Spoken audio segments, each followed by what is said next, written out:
في عالم الآلات الدقيقة، من الروبوتات الصناعية للكمبيوترات، في بطل مخفي بيضمن إن كل شيء يشتغل بتناغم مثالي، وهو المحرك المتزامن.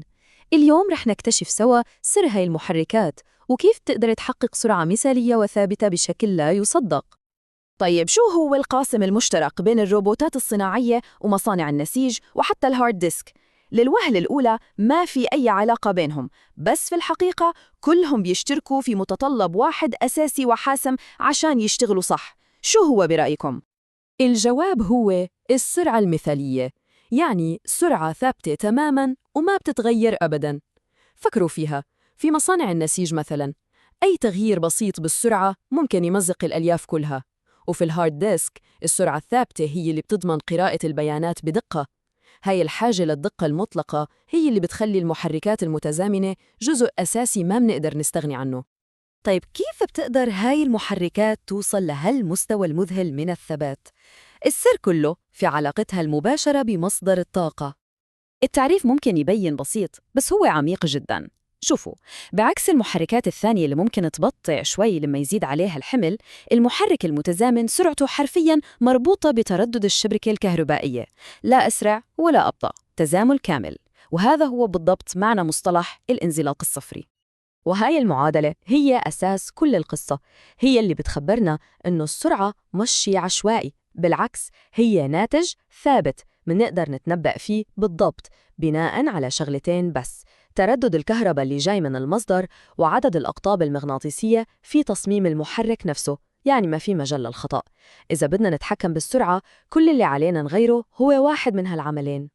تمام، عرفنا إن السرعة ثابتة، بس السؤال الأهم: كيف بيحافظ المحرك على هاي السرعة حتى مع وجود حمل؟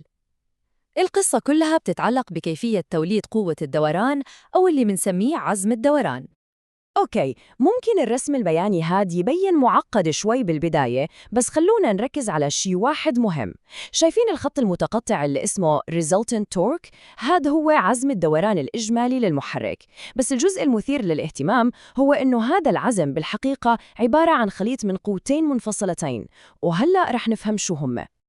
إذن النقطة الأساسية هي إن القوة بتيجي من مصدرين. المصدر الأول هو عزم المجال، وهي القوة بتيجي من مغناطيسات كهربائية قوية بنشغلها بالطاقة. أما المصدر الثاني وهو الأذكى بينهم فهو عزم الممانعة. هاد بنتج ببساطة لأن شكل العضو الدوار مصمم بطريقة تخلي القطع المعدنية فيه تحاول تصف حالها مع المجال المغناطيسي، تماماً مثل إبرة البوصلة اللي دايماً بتدور عشان تتماشى مع المجال المغناطيسي للأرض. عبقري صح؟ وفكرة وجود مصدرين للعزم هاد خلقت فلسفتين مختلفتين تماماً في تصميم المحركات المتزامنة الحديثة. فلسفة بتعتمد بشكل أساسي على قوة المغناطيس، وفلسفة ثانية بتعتمد على ذكاء التصميم المعدني. وهي المقارنة بتلخص كل شيء. على اليسار عنا محرك الممانعة اللي بيعتمد على شكله الهندسي الذكي عشان يولد القوة، وهذا بيخليه بسيط ومتين جداً. وعلى اليمين عنا محرك المغناطيس الدائم اللي بيستخدم مغناطيسات قوية جداً عشان يعطي كفاءة وقوة أكبر بحجم أصغر، بس طبعاً هذا بيخليه أغلى وأكثر تعقيداً. خلونا نحكي أكثر عن محرك الممانعة.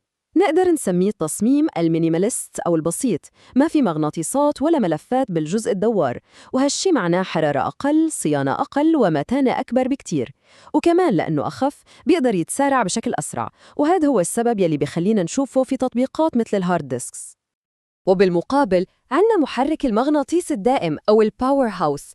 هذا المحرك بفضل مغناطيساته القوية بيقدر يولد طاقة هائلة بحجم صغير جداً.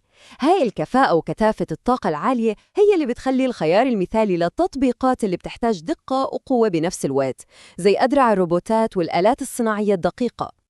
طيب، فهمنا أنواع المحركات، بس كيف نتحكم فيها عشان نحصل على الأداء اللي بدنا إياه على أرض الواقع؟ الجواب بيكمن في منطقتين تشغيل أساسيتين.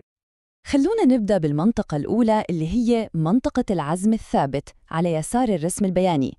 بهاي المنطقة عند السرعات البطيئة منلاحظ إنه عزم الدوران اللي هو حرف T ثابت عند أعلى قيمة إله. تخيلوا آلة صناعية بدها تبدأ تقطع بمعدن صلب، هي بحاجة لكل هاي القوة من اللحظة صفر، وهذا الشيء بتحقق عن طريق الحفاظ على نسبة ثابتة بين الجهد والتردد. وبعدين على يمين الرسم البياني نوصل لمنطقة القدرة الثابتة. لاحظوا كيف عزم الدوران T بيبدأ يقل كل ما زادت السرعة، بس بالمقابل القدرة P بتضلها ثابتة. هذا الأسلوب بيسمح للمحرك يشتغل بكفاءة عالية على سرعات عالية جداً، وهذا شيء جوهري في تطبيقات مثل السيارات الكهربائية اللي لازم يكون أدائها قوي سواء كانت ماشية ببطء أو بسرعة. وهون منوصل لسؤال مهم جداً. التصميمين إلهم مكانتهم. البساطة والمتانة في محرك الممانعة مقابل الكفاءة والقوة في محرك المغناطيس الدائم.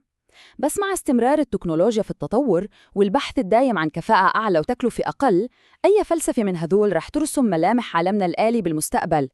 هاد سؤال مفتوح، والإجابة عليه هي اللي بيشتغل عليها المهندسين اليوم.